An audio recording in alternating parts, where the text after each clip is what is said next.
বিএনপির কর্মসূচিতে এই মুহূর্তে বক্তব্য রাখছেন মির্জা ফখরুল ইসলাম আলমগীর। সরাসরি যুক্ত হচ্ছি সেখানে।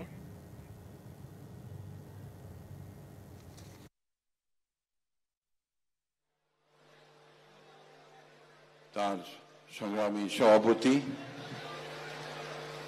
এই আয়োজনে উপস্থিত হয়েছেন বাংলাদেশের মানুষের ভবিষ্যতের কান্ডারি। চারদিকে গোটা বাংলাদেশ তাকিয়ে আছে।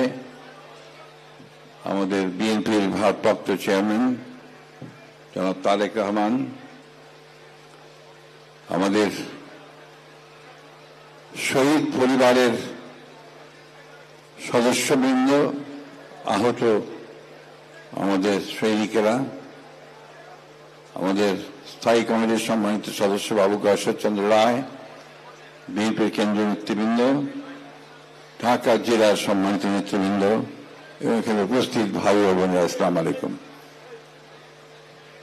আজকে পেছনে যে ব্যাকগ্রাউন্ড, দাউ দাউ করে আগুন জ্বলছে এবং আমাদের এই আগুনে যারা শহীদ হয়েছেন তাদের স্বজনদের বক্তব্যের পরে এখানে বক্তব্য রাখার খুব একটা মানসিক অবস্থা থাকে না। আমার সেটা নেই। আমার নিজেকে মাঝে মাঝে ধিক্কার দিতে ইচ্ছা করে যে আমরা কেমন একটা জাতি, যে জাতি আমরা আমাদের নিজেদের ছেলেদেরকে পুড়িয়ে মারি।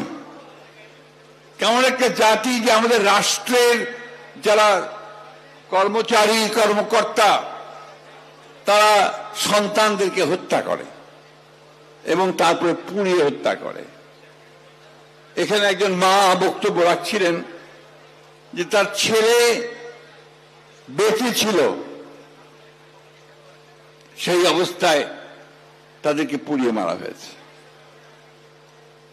অনেকে অভিযোগ করেছেন, বিশেষ করে একজন মহিলা অভিযোগ করেছেন যে তার স্বামীকে মেরে ফেলার পরে, পুড়িয়ে ফেলার পরে তার কেউ খোঁজ নেয়নি, তিনি জানেন না যে তার স্বামী কোথায়, কিভাবে আছে, তাকে কেউ সাহায্য করেনি। তিনি কুমিল্লা থেকে এসেছেন আজকে খবর পেয়ে। আমি ঢাকা ডিসিকে এখান থেকে বসেই ফোন করেছিলাম যে তারা, সরকার কমিট করেছিলেন যে যারা আহত এবং শহীদ, বিশেষ করে যারা শহীদ হয়েছে তাদের পরিবারগুলোকে 10 লক্ষ টাকা করে তারা প্রাথমিকভাবে অনুদান দেবেন, আর যারা আহত হয়েছে তাদের চিকিৎসার সমস্ত ব্যয়ভার বহন করবে। আমি মাত্র 2 জনকে এখানে পেয়েছি যারা সেই টাকাটা পেয়েছেন বন্ড হিসেবে, বাকিদের আমি জানি না।